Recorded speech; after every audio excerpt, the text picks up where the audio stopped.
بسم اللہ الرحمن الرحیم۔ اس طلبہ آج ہمارا نصف نمبر 10 ہے، سورۃ المحمد۔ آج اس سورت کے متعلق ہم چند چیزیں پڑھیں گے: وجہ تسمیہ، اس سورت کا تعارف، مضامین کا خلاصہ، اور اس سورت کا سورت محمد کا ماقبل سورت الاحقاف کے ساتھ ربط۔ تو دیکھیے سورت المحمد، اس کا وجہ تسمیہ یہ ہے کہ اکثر اہل مفسرین حضرات نے اس کا نام سورۃ محمد لکھا ہے، کہ جیسے کہ اس مصحف میں بھی محمد لکھا ہوا ہے، کیونکہ اس کی دوسری آیات میں لفظ محمد آیا ہے۔ اور اسی طرح اس سورت کو سورۃ القتال بھی اور سورۃ الذین کفروا بھی کہتے ہیں۔ یہ اس سورت کا وجہ تسمیہ ہوا۔ اس سورت کا تعارف یہ ہے کہ اس میں 44 رکوع، 38 آیات، 558 کلمات اور 2475 حروف ہیں۔ یہ سورت چونکہ بالاتفاق مدنی ہے، عبداللہ بن عباس اور قتادہ وغیرہ سے یہی منقول ہے کہ اس کی تمام آیاتیں مدنی ہیں۔ اس سورت کے مضامین کا خلاصہ یہ ہے کہ اس سورت میں کل 4 رکوع ہے۔ پہلی رکوع میں شروع میں منکرین کے کفر کا انجام بیان کیا گیا ہے، پھر جہاد میں سختی کرنے کا حکم ہے۔ دوسری رکوع میں اقوام سابقہ کا انجام اور اہل سعادت کے انعامات مذکور ہے، اور آخر میں منافقین کی جہالت کا بیان ہے۔ تیسری رکوع میں منافقین کی جہاد سے دہشت اور یعنی دہشت زدہ ہونا بیان کیا گیا ہے، اور اسی طرح چوتھی رکوع میں منافقین کی کینہ وغیرہ اور جہاد کے خوف سے صلح کرنے کی ممانعت مذکور ہے، اور آخر میں اللہ کی راہ میں مال خرچ کرنے کی ترغیب دی گئی ہے۔ یہ اس صورت کا جو ہے نا مختصر سا مضامین کا خلاصہ ہے۔ اب اس صورت کا ماقبل صورت کے ساتھ ربط کیا ہے، تو وہ یہ ہے کہ سورۃ الاحقاف میں منکرین کے ذکر پر ختم ہوئی، یعنی آخری مضمون یہ تھا کہ فاصبر کما صبر اولو العزم من الرسل ولا تستعجل لهم، کہ آپ صبر کریں یعنی انتظار کریں جیسا کہ باہمت پیغمبروں نے صبر کیا، اور ان کے انتقام کے لیے جلدی نہ کریں، یعنی دنیا کی سزا کے لیے وغیرہ۔ اب یہ صورت اسی مضمون سے شروع ہو رہی ہے کہ اللہ تعالیٰ مشرکین کے سب چالے خاک میں ملا دیں گے، جہاد کا عمل شروع ہوگا اور ان کو قرار واقعی سزا ملے گی۔ اب یہ صورت اسی مضمون سے شروع ہوگا، اور اسی کا یعنی اس صورت کے ساتھ اس کا یہ مختصر سا رابط ہے۔ اب دیکھیں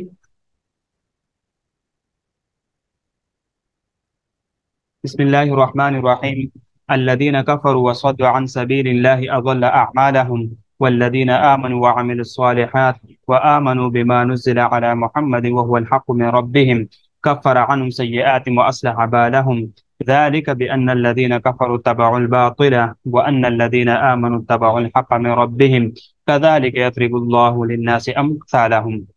اب ترجمہ دیکھ لیجئے۔ الذين كفروا، وہ لوگ جنہوں نے انکار کیا، کفر کیا، وصدوا اور روکا، عن سبیل اللہ، اللہ کے راستے سے، اضل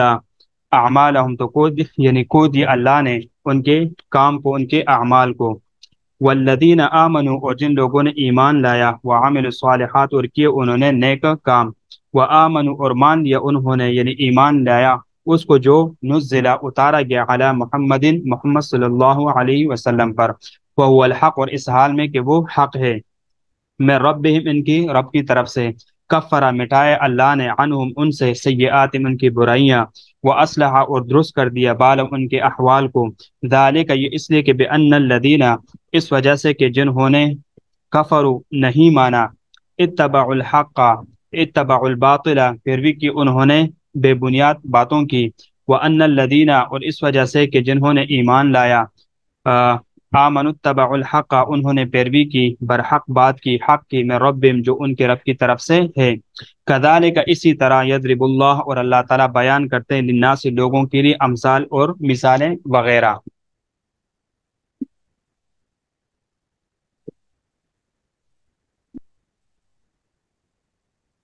آپ دیکھیں یسدون، صد یسد، یہ لازم اور متعدی دونوں مستعمل ہے، یعنی خود روکنا اور دوسروں کو رکوانا۔ اور الذین کفروا سے مراد کفار قریش ہے۔ اضل اعمالہم اضل اعمالهم سے مراد اضل ای ابطل وجعل ضائعة، ان کے اعمال کو باطل اور ضائع کر دیا۔ والذین آمنوا وعملوا الصالحات، عامل الصالحات دیکھو، وعمل الصالحات، عامل الصالحات کا عطف ما قبل آمنو پر ہے، یعنی جو ما قبل آمنو ہے، والذین آمنوا وعملوا الصالحات، وعمل الصالحات کا عطف آمنو پر کیا گیا ہے۔ اس میں اس بات کی طرف اشارہ ہے کہ عامل صالح حقیقتاً ایمان کا جزء نہیں ہے، اس لیے کہ عطف مغایرت کو چاہتا ہے، البتہ عامل صالح کمال ایمان کے لیے شرط کے درجے میں ہے۔ والذین وآمنوا بما نزل علی محمد، یہ عطف خاص علی العام کے قبیل سے، مقصد اس کا معطوف کی اہمیت اور عظمت کو ظاہر کرنا، اور اس بات کی طرف بھی اشارہ ہے کہ محمد صلی اللہ علیہ وسلم کی بعثت پر اور آپ صلی اللہ علیہ وسلم سے لے کر، یعنی لے کر جو کچھ لے کر آئے ہیں اس پر ایمان لائے بغیر ایمان تام نہیں ہوگا، یعنی اگر توحید اور لوازمات توحید اور لوازمات دین نیز انبیاء سابقین وغیرہ پر ایمان رکھتا ہے، لیکن مگر محمد صلی اللہ علیہ وسلم پر ایمان نبوت کا قائل نہ ہو، تو اس کا یہ ایمان عند اللہ مقبول نہیں ہوگا۔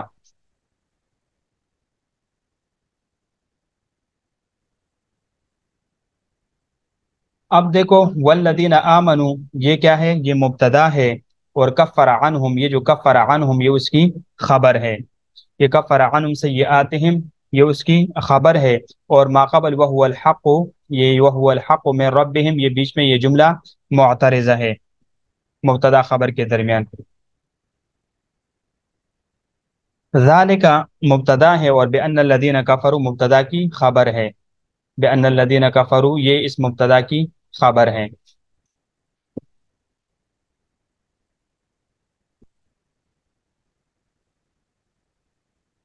اب دیکھو اس صورت کی وضاحت سمجھ لیجئے، الذین کفروا وصدوا عن سبیل اللہ، اور جو لوگ کافر ہوا اللہ تعالیٰ کے راستے سے روکا، اضل اعمالهم والذین آمنوا وعملوا الصالحات، تو اللہ تعالیٰ نے ان کے عمل کو بیکار کر دیا، اور جو لوگ ایمان لے اور انہوں نے اچھے کام کیے، وآمنوا بما نزل علی محمد وهو الحق من ربهم کفر عنهم سیئاتهم واصلح بالهم، اور اس سب پر ایمان لے جو محمد صلی اللہ علیہ وسلم پر نازل کیا گیا ہے، اور وہ ان کے رب کے پاس سے امر واقعی ہے، یعنی اللہ تعالیٰ ان کے گناہوں پر سے، یعنی ان کے جو گناہ ہے ان سے اتار دے گا اور ان کے حالات درست کر دے گا۔ الذین کفروا وصدوا عن سبیل اللہ، یعنی انہوں نے اعراض کیا اور دخول اسلام سے باز رہے، کیا یہ کہ دوسروں کو اسلام میں داخل ہونے سے انہوں نے روک دیا۔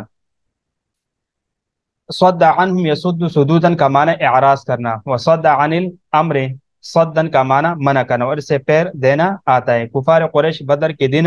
کھانا کھلانے والے تھے، یا کفرو سے اہل کتاب مراد ہے، یا یہ ہے کہ یہ ہر کافر اس سے مراد ہے جو اللہ تعالیٰ کی راہ سے روکنے والا ہو، اضل اعمال، تو اللہ تعالیٰ نے ان کے اعمال کو باطل اور حبط کر دیا،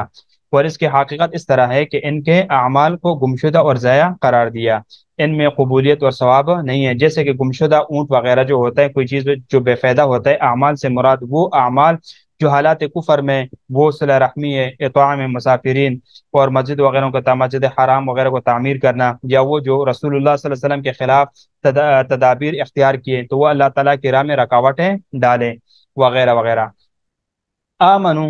یعنی والذین آمنو سے اب یہاں سے اس کی مراد کون ہے؟ والذین آمنوا وعملوا الصالحات، تو جو لوگ ایمان لے اور انہوں نے اچھے کام کیے، اس سے قریش کے کچھ لوگ مراد ہے، ایک قول ہے، دوسرا قول ہے کہ انصار کے کچھ لوگ حضرات مراد ہے، یا اس سے یہ اہل کتاب کے کچھ افراد مراد ہے، یا یہ ہے کہ یہ عام ہے وغیرہ، یہ چند اقوال ہیں، لیکن اس میں یہ ہے کہ یہ عام ہے، اس سے ہر ایک مراد ہے۔ والذین آمنوا وآمنوا بما نزل علی محمد، اور اس سب پر ایمان ہے جو آپ علیہ الصلوۃ والسلام پر نازل کیا گیا ہے، ما نزل سے مراد قرآن مجید ہے۔ پھر اس کے بیچ میں جملہ معترضہ لا کر اس کی تائید کر دی، اور جملہ یہ ارشاد فرمایا وهو الحق من رب، یعنی قرآن، ایک قول یہ ہے کہ دین محمد صلی اللہ علیہ وسلم وہی حق ہے، اس لیے کہ وہ منسوخ نہ ہوگا، اور دیگر تمام ادیان کا ناسخ ہے۔ کفر عنہم سیئاتہم، اللہ تعالیٰ ان کے گناہوں پر سے اتار دے گا، کفر سے رجوع اور توبہ کر لینے کی وجہ سے ان کے کفر اور معاصی کو ایمان اور عمل صالح کی چادر سے ڈھانپ دیا جائے گا، وہ اصلح بالهم، ان کے حالات درست کرے گا، یعنی دین کے معاملات میں توفیق کے ذریعے ان کے حالات کو درست رکھا جائے گا، اور اپنی نصرت و تائید سے ان کو دنیا پر غلبہ دے گا۔ مومنین اور کافروں کے عمل کی مثال اللہ تعالیٰ نے یہ ذکر کی ہے، دیکھو، ذالک بان الذین کفروا اتبعوا الباطل وان الذین آمنوا اتبعوا الحق من ربهم، یہ اس وجہ سے کہ کافر تو یعنی غلط راستے پر چلے اور اہل ایمان سیدھے صحیح راستے پر چلے جو ان کے رب کی طرف سے ہے۔ اب دیکھو کہ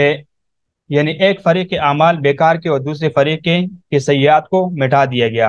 اور اصلاح اور درستی یعنی اس کو درست کیا، اس لیے یعنی درستی اس لیے کی گئی کہ ایک فریق نے شیطان کی اتباع اختیار کی اور دوسرے فریق نے قرآن کی اتباع کی۔ کذالک، تو اللہ فرماتے ہیں کہ اسی طرح یعنی اس بیان کی طرح یضرب اللہ، اللہ کھول کر بیان کرتے ہیں، للناس امثالہم، لوگوں کے لیے ان کے حالات، ہم ضمیر جو ہے نا الناس کی طرف راجع ہے، یا یہ کہ دو فریقیں جن کا اوپر ذکر ہوا ہے، مطلب یہ ہوگا کہ اللہ تعالیٰ مومنون اور کافروں کے حالات بیان کرتے ہیں تاکہ لوگ عبرت حاصل کریں۔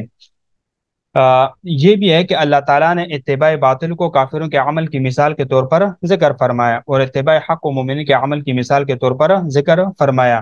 اور یا یہ بھی ہو سکتا ہے کہ اضلال کو کفار کی ناکامی بیان کرنے کے لیے مثال بنایا اور ابرار کی کامیابی کے لیے یعنی تکفیر سیئات کو نمونہ وغیرہ بنا دیا۔ اب آگے فَإِذَا لَقِيتُمُ الَّذِينَ كَفَرُوا فَضَرْبَ الرِّقَابِ، یہاں سے قتال میں کفار کو خوب قتل کرو۔ اب یہاں سے آگے کفار کو جو ہے جب وہ میدان جہاد میں آپ کے سامنے آئے تو ان کو خوب قتل کرو، تو انشاءاللہ اس کو آگے ہم نیکسٹ درس میں پڑھیں گے۔